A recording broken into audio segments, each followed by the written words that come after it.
Canary by Cloud9 and 3/4. Chapter 17. Canary Rising. Ready! President Mike's voice boomed. Midoriya could feel his heart thumping maniacally within his chest. He assumed a position similar to that of someone beginning a race, his eyes focused and mind determined. This would all be a matter of timing. Begin! Kaminari raised his hands in the air, buzzing with growing static. Sorry about this? It all happened very quickly. As electricity spread quickly toward Midoriya, he took 2 big steps forward and leapt into the air. Wrap your wings around! And he took to the sky, the familiar feeling of his wings spreading out behind him as he shot straight upwards, the wind ruffling his feathers and blowing the hair from his face. Wrap your wings, he sung. The stadium was far below him now. He'd gotten a little carried away. Spreading his wingspan to its fullest extent, he came to a halt just before a camera drone set to hover way above the arena, likely to film attacks like Todoroki's from earlier. He smiled widely at it before snapping his wings closed and plummeting back toward the earth. Oh, how Midoriya loved to fly. Midoriya was still singing, almost humming, as he heard the yells and screams of the crowd around him. President Mike hadn't said anything yet. He got rather close to the ground before he threw open his wingspan once more, catching himself in the air to rocket towards Kaminari. A beat of Midoriya's wings sent a gust blowing his opponent's hair from his face as Midoriya's feet touched the ground. He was now standing right in front of Kaminari. But he made no flinch, nor movement to indicate a further fight. He looked rather frazzled as he swayed side to side. Midoriya stopped singing. He was breathing heavily, adrenaline still rushing through his veins from the thrill that a flight always gave him. His wings remained still, spread out widely either side of him. Midoriya smiled. He had been right.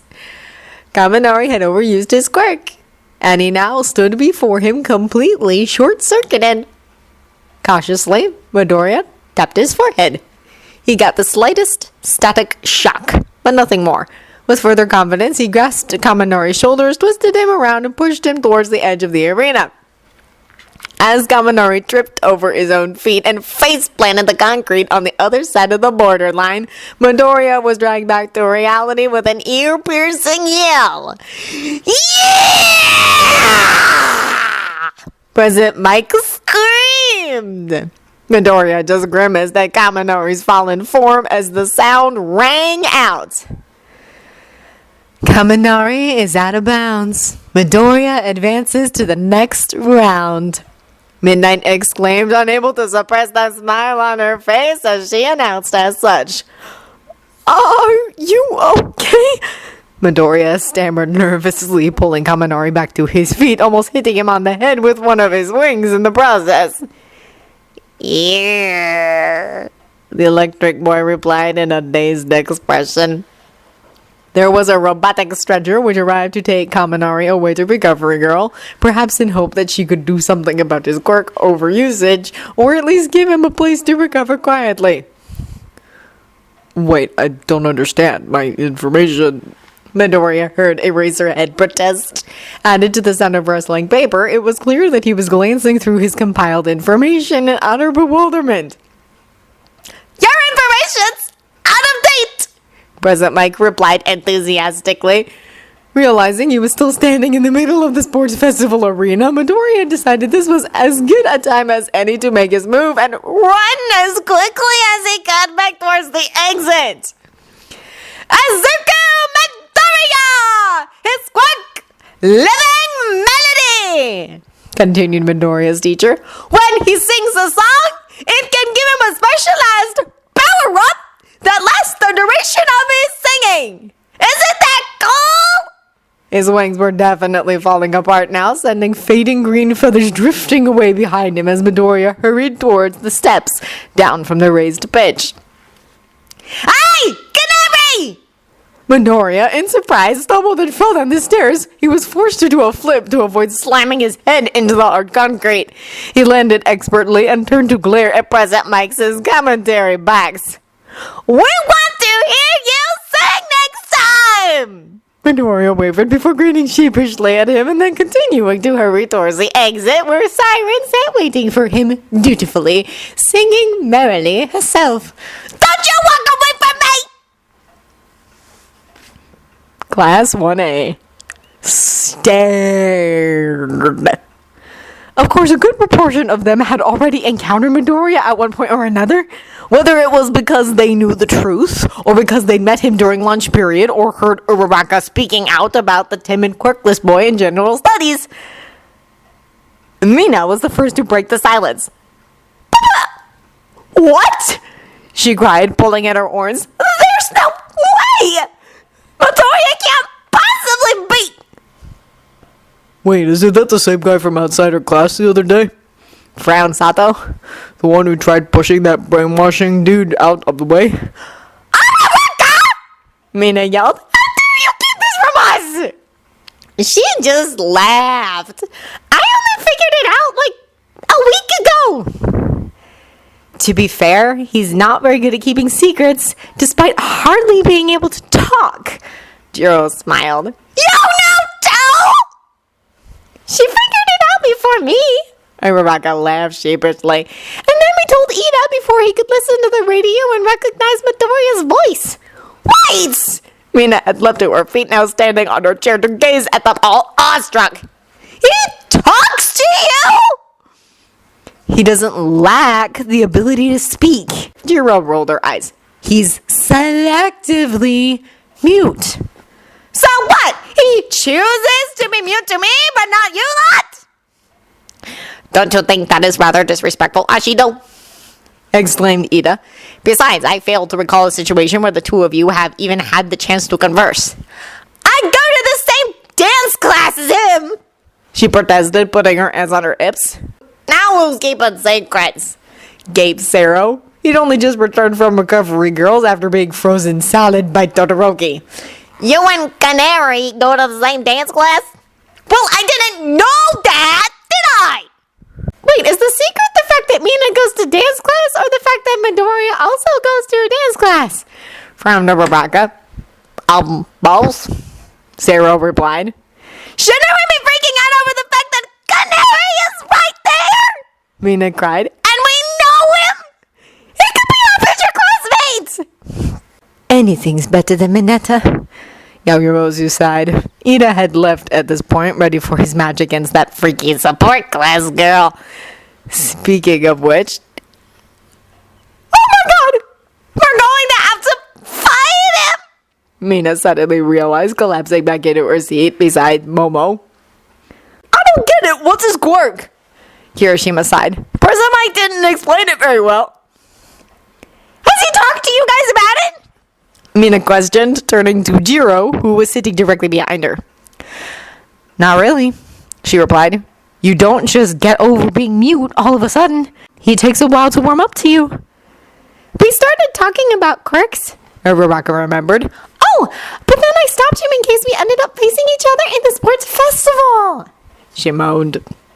Mina groaned loudly. I guess we'll just have to watch his next match carefully. Isn't your fight after this one? Pointed out Suyu. Oh, right!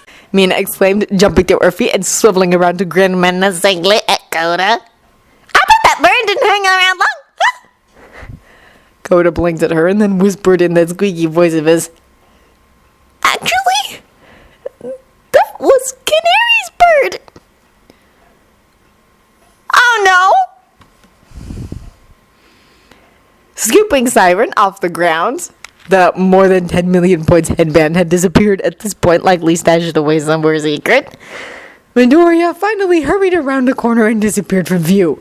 Only then could he truly appreciate what had just happened. With wide eyes and a heavily beating heart, he leaned against the wall and sank to the floor. I did it! He breathed, staring down at Siren.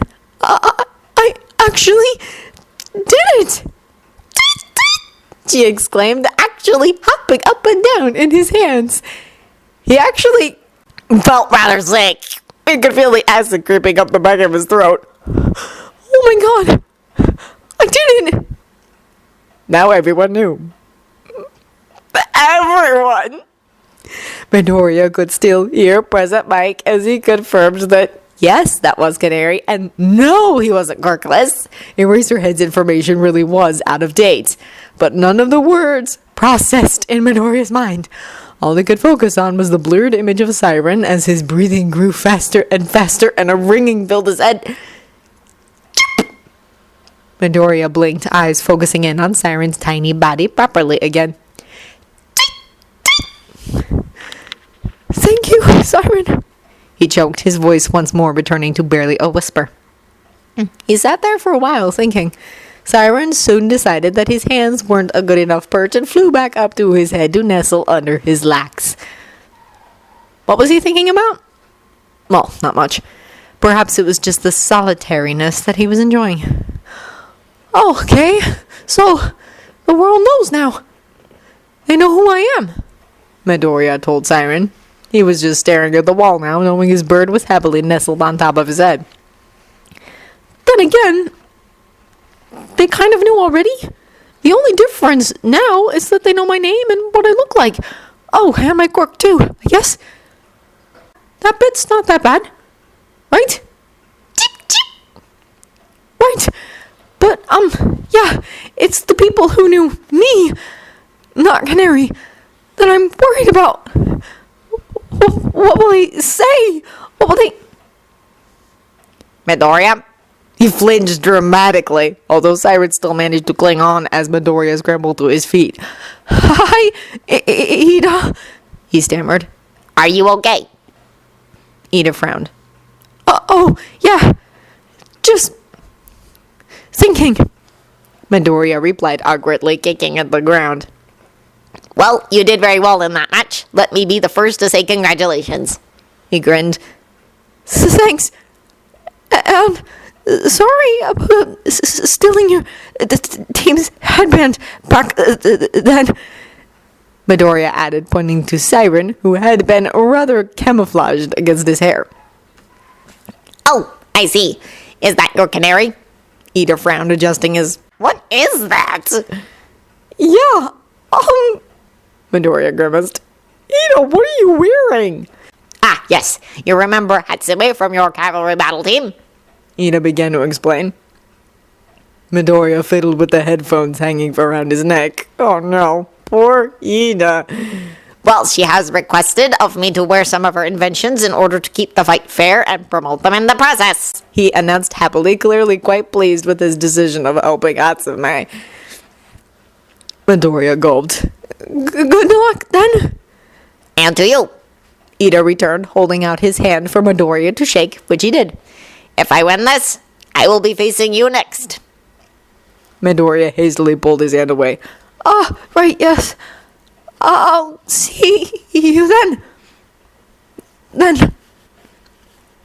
Ida nodded and turned to walk towards the entrance to the arena. Midoriya stood there in silence for a moment longer.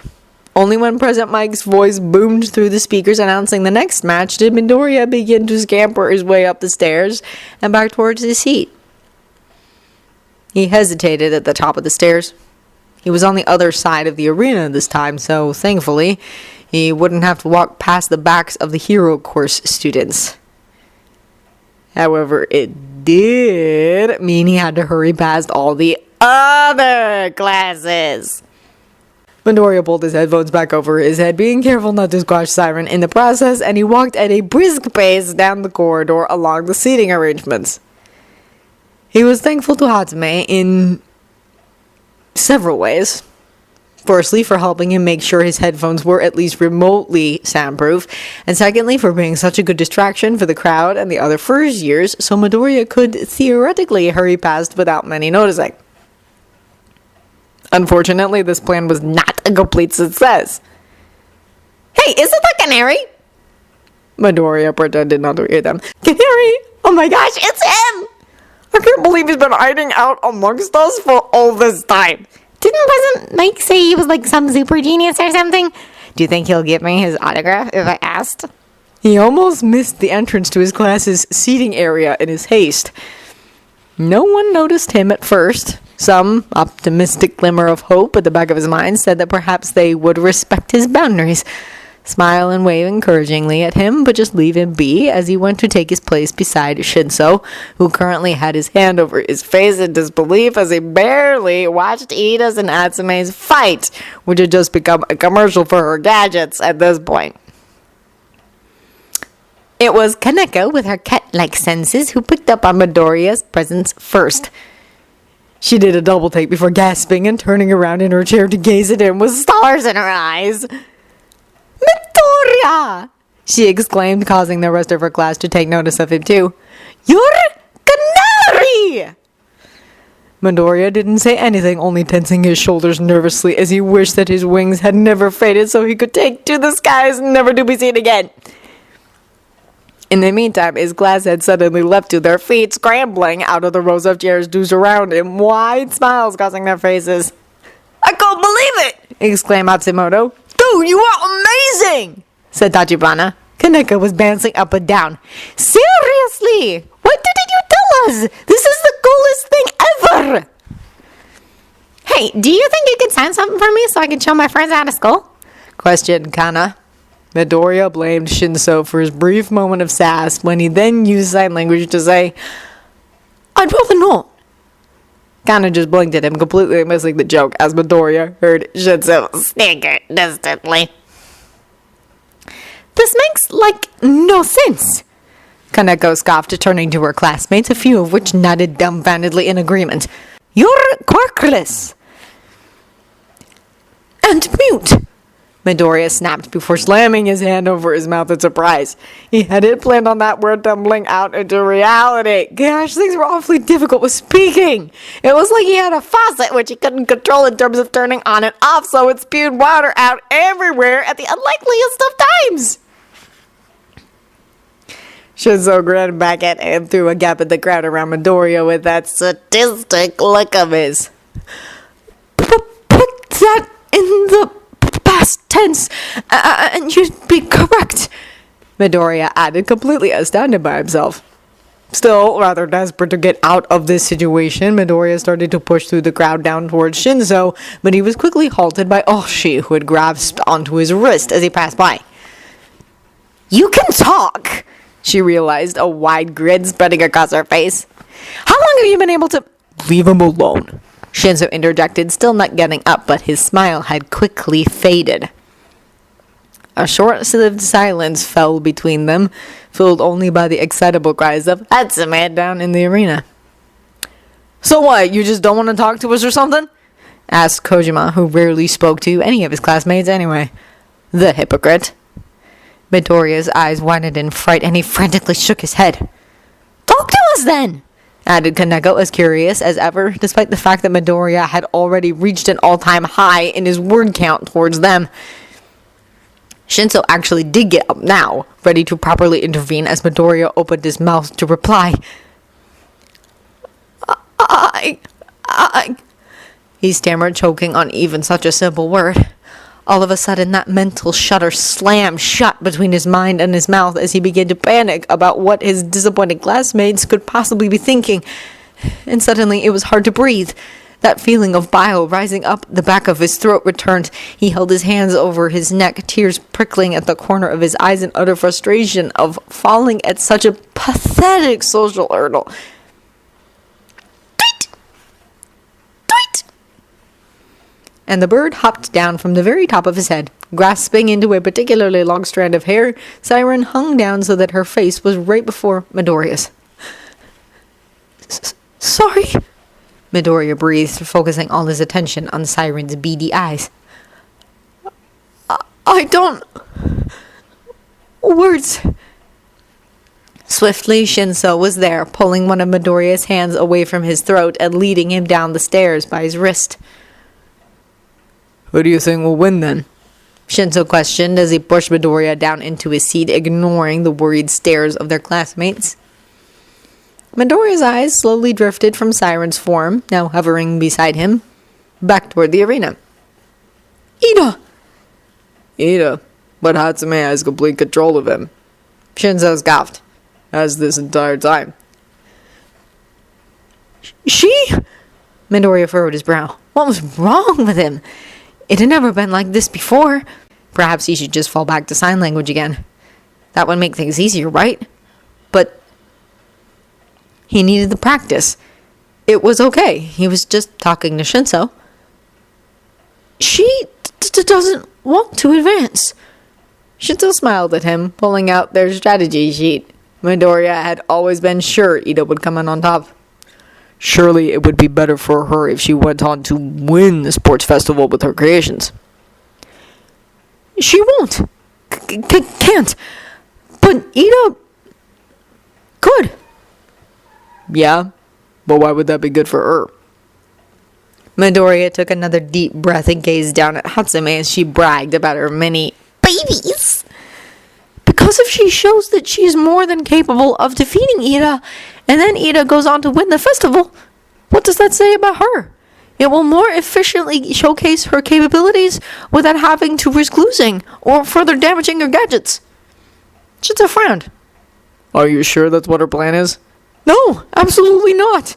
She probably just wants to use this as an advertisement and has no need to do anything more beyond that. Wait. I don't get it. Did you, lie about being quirkless or something? Kaneko interjected from the back of the stands, pouting with her hands on her hips, her tail twitching in irritation.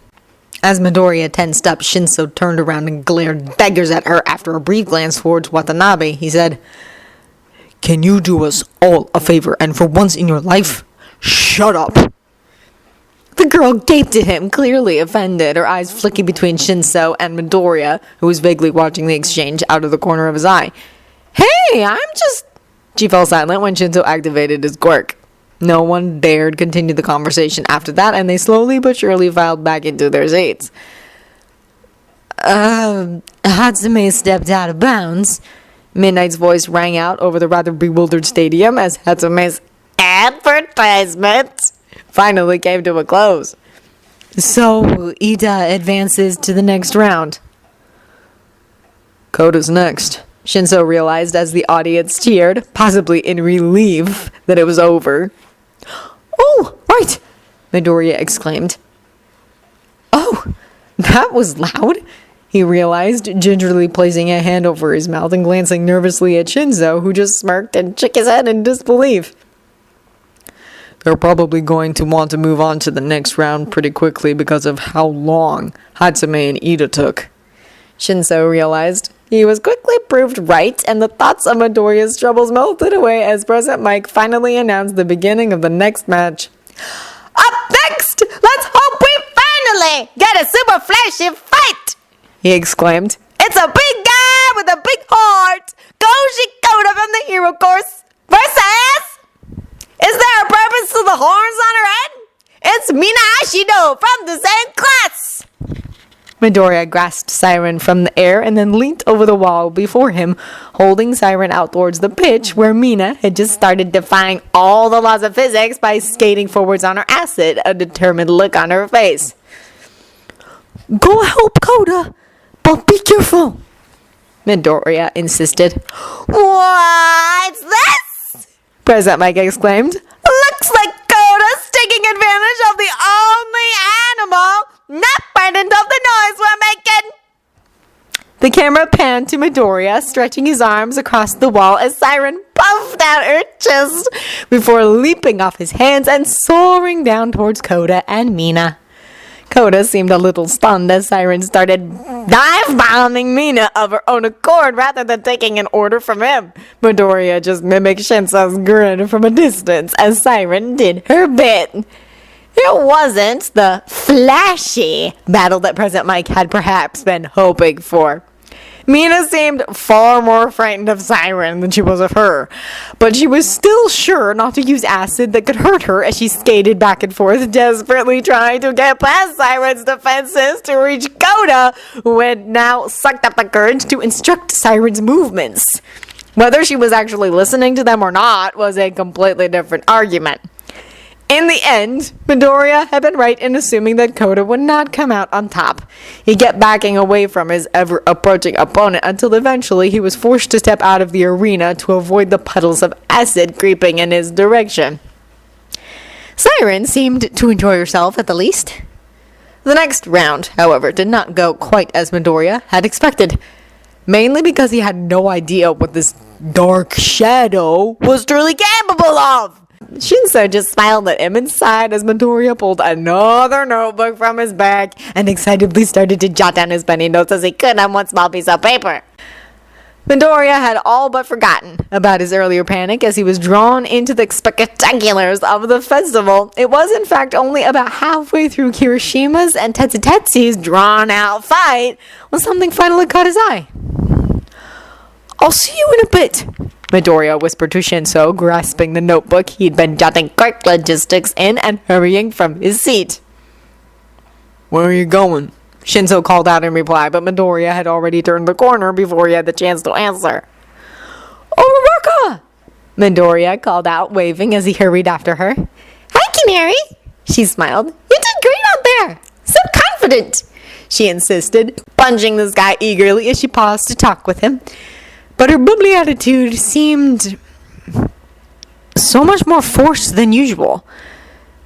Have you got a strategy for your fight? Midoriya questioned. He was acutely aware of the whispers and stares thrown in his direction by the other first years, but he tried his hardest to ignore them. Uraraka seemed less bothered. She didn't answer immediately, but after a moment's thought, she clenched her fists and nodded surely. Yeah, I know what I need to do. It's just... Oh, you wouldn't know. She sighed, fussing with her hair as they slowly began to walk toward the stairs. The guy I'm up against, Bakugo, he's one of the best in our class. I thought I'd be able to do a little better than flunking in the first round. You really don't have to come with me, Uraraka smiled. I'll be fine, don't worry. Oh, it's just... Well, I thought that if you hadn't come up with a plan that I could... He cut himself off. Uraraka turned to follow Midoriya's gaze. Oh! Hi, Bakugo! Good luck out there! She smiled forcefully. But Kacchan didn't seem to care about her. The hell was that? He snarled after a moment, curling the top of his lip and narrowing his eyes at Midoriya. What? Said Uraraka, confused as she glanced between the two boys. Kacchan continued to ignore her completely as he stared Midoriya down. You don't have a quirk, he growled. It was Kacchan. Kacchan was speaking to him, expecting him to speak back. It had been so long since Midoriya dared to utter a sound before his childhood friend. It was one of the reasons he fell silent in the first place.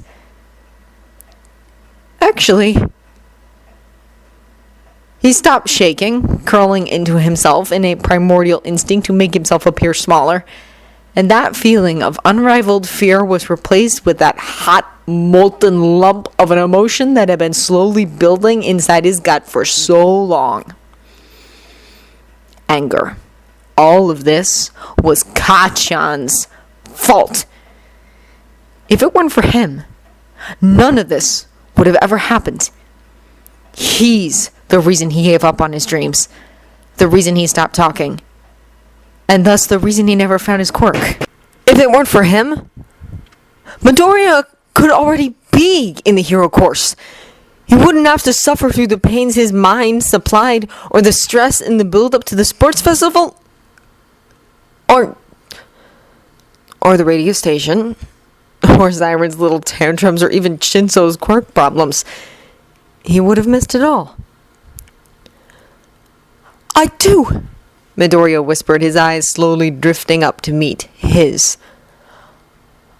I do have a quirk, and you'd be happy to know that I didn't have to take a swan dive to find it. Uraraka looked like she felt incredibly out of place. And I'd also like to thank you, Midoriya added, standing up tall and trying his hardest to suppress the quiver that continued to rack his nerves. If it weren't for you, none of this ever would have happened. And with that, he turned on his heel to march away before hesitating, tilting his head and saying, "Good luck, both of you. I hope to see you in the finals." He hoped he'd left that ambiguous enough. Of course, he'd rather Uraraka would win out of the two, but it was about time he stopped cowering into the shadows and started fighting back. "What do you think will get him talking?" Shinzo questioned. He and Midoriya were sitting in one of the waiting rooms, staring blankly at their new strategy sheet. Now the second round had finally been decided upon. Midoriya was absent-mindedly drawing another bird as he stared at the name Bakugo at the bottom of the piece of paper. He'd defeated Uraraka. He'd gotten better since Midoriya last saw him, but that had been expected, of course, and now the prospect of facing him was becoming ever more realistic. Midoriya wasn't too sure how he felt about it. "Midoriya," said Shinzo, grabbing his attention again. Shinzo's match against Todoroki would start any minute now, after they decided who would proceed to the next round out of Kirishima and Tetsu. Midoriya had already decided that it would be Kirishima. Right, Midoriya stammered. Anything to frustrate him enough to speak, I suppose." "Perhaps his scar," Shinzo pondered, jotting a note down above Todoroki's name. Midoriya pouted. He wasn't fond of Shinzo's method of getting people to talk. "How about a joke?" Shinzo gave him a look. "What? It would work. You could make him laugh." He sighed. "First of all, do I look like the kind of guy that would be good at jokes? And secondly, does Todoroki look like the kind of guy who would like jokes?" Midoriya wavered. "I suppose. I get that President Mike needed to announce our quirks to even the playing field and explain what's going on to the audience and heroes and stuff, but..." He leaned back in his chair, running his hands through his hair in frustration. "I have less of a shot of beating him without that detail." "Wait, what is that?" "All the possibilities for death," Midoriya explained, drawing arrows to a few of the matches, specifically every single one Shinzo took part in. He was quick to point that out. "So you don't think there's any chance of you getting hurt in your next match then?" "Huh," Shinzo pondered. "Well, I have an idea." "Oh, do you? Is it from my suggestion?" "Well, the thing is, I never ended up finding a song that could slow someone down like that. I guess I could speed myself up, but I have a different strategy." Shinzo faltered, clearly trying to think about what that strategy could possibly be as he continued to doodle on their brackets. "Well, I guess I'll have to wait and see." Midoriya sighed. "Do you always have to sabotage my drawings?" he asked as he stared at his bird doodle, which now had red eyes and sported the 10,615-point headband. "Yes," he answered without hesitation this time. He then put the lid on his pen and flicked it so it rolled across the table towards Midoriya. "Go up to the stands, and I'll see you in a bit." He finished, getting to his feet and scraping his chair back. Midoriya leapt to his feet and held a hand out for Shinzo to shake. "It was nice knowing you." Shinzo failed to contain his laughter as he shook Midoriya's hand. "You too," he replied. "If I don't win, you have to incinerate him for me, okay?" I'll try my best." He smiled broadly, and with that, his rather skeletal friend gave him a mock salute and disappeared down the corridor, ready to meet Todoroki on the battlefield. Midoriya didn't hesitate to pick up his pens and paper and run back to his seat. However, he didn't get very far before...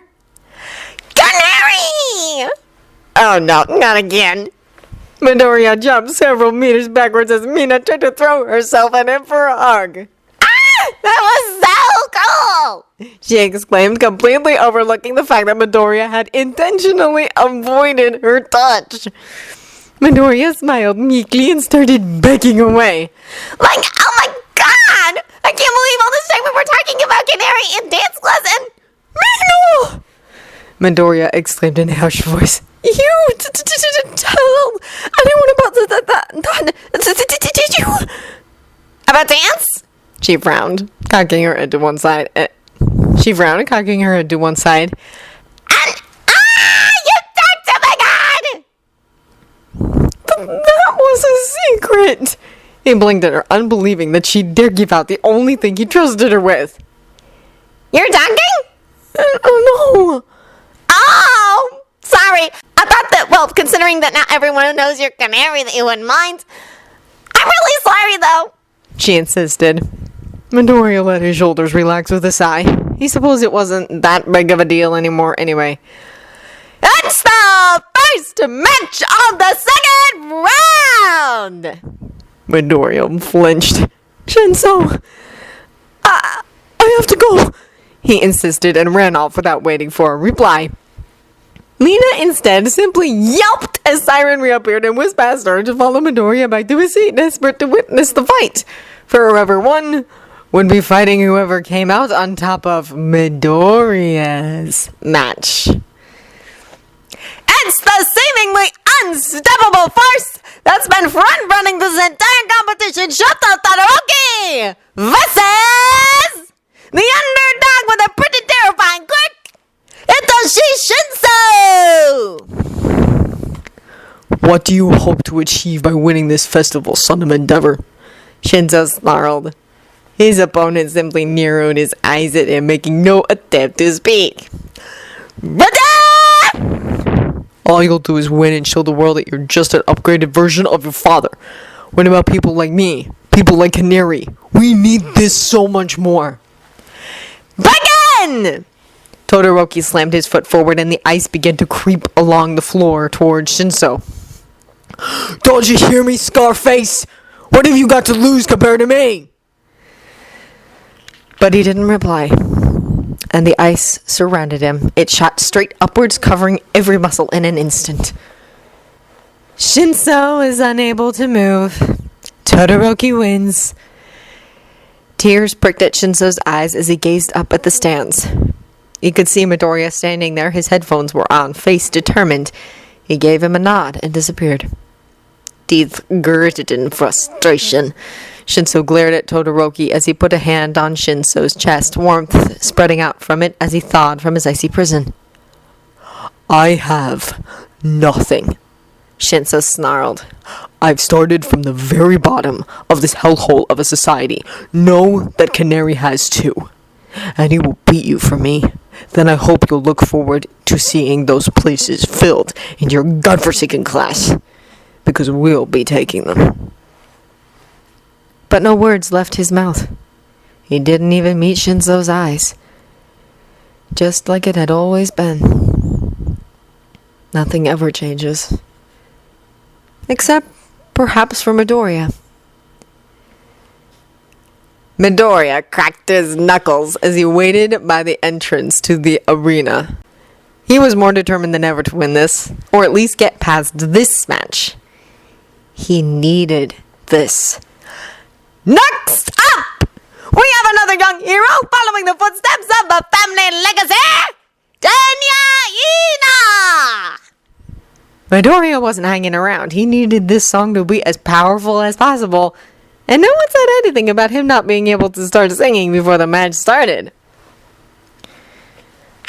The music began to play through his headphones, pulling Midoriya into a reality far from the one he was standing in, where he marched out into the stadium, muttering the lyrics as quietly as he could as he went, vaguely hearing Present Mike's voice echo through. No journey is too far for the one who healed my scars. Versus a rising radio star, Canary! It's Izuku Midoriya! Let me hold you. He reached the stairs, deaf to the screams and cheers of the audience as he paraded up towards his fate, walking in time to the beat. Good luck, Midoriya, was what he was sure Ida had said as he nodded towards him. Ready? Somebody out there. Midoriya smiled, nodded in return, and reached up to tap the button on the side of his headphones that had been collecting dust this whole time. The speakers activated, the microphone extending forwards from the device. Begin! And he set his voice free. Won't you sing me your sweet lullaby? He slid to his left as Ida charged forward, missing him by inches, and Midoriya couldn't help but smile. Sound of your voice is the thing that I need. Ida turned around at a remarkable velocity and sped towards him once more.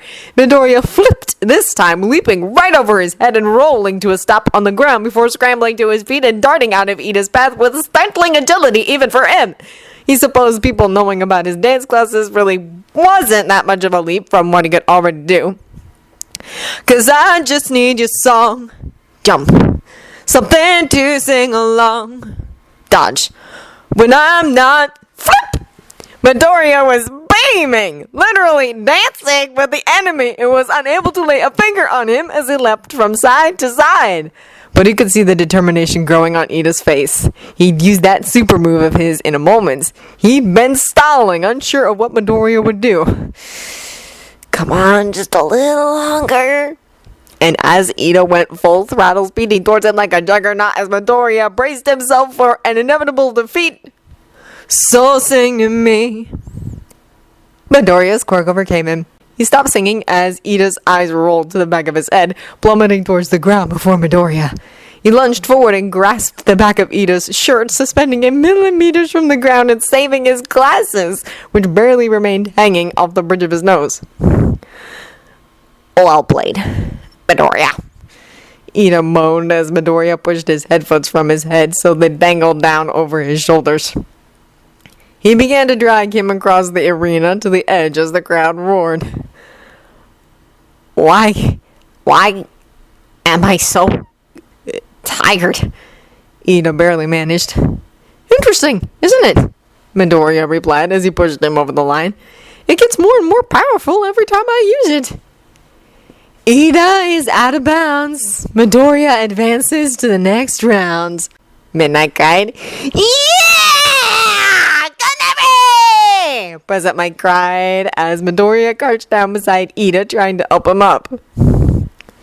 Aren't you supposed to be unbiased? Eraserhead groaned. How long does this last? Ida mumbled as the robotic stretcher arrived. Yeah, I practiced that one a lot, so... Midoriya tried to explain. Well, it'll wear off soon, don't worry. And I'm really sorry about...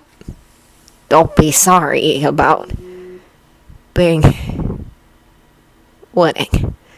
Ida slurred as Midoriya lifted his legs up onto the stretcher. And with that, he passed out. Shinso grinned. He changed into a spare set of UA's regulatory sports uniform because his own one was freezing cold and soaking wet. But that didn't matter at the moment. Canary had been victorious. Midoriya smiled and waved at him as he hurried across the pitch and back towards the stairs to sit beside him in the stands for the next match. Shinso's gaze drifted to the teacher's stands, where they sat watching the students compete. If they let one of them into the hero course, then, like Midoriya had once pointed out to him, they surely had to contemplate the other as well, especially considering there were 2 spaces free in Class 1A. Sure, Shinso was out, but that didn't mean it was over for him yet. Inko's neighbors were probably becoming rather concerned at this point.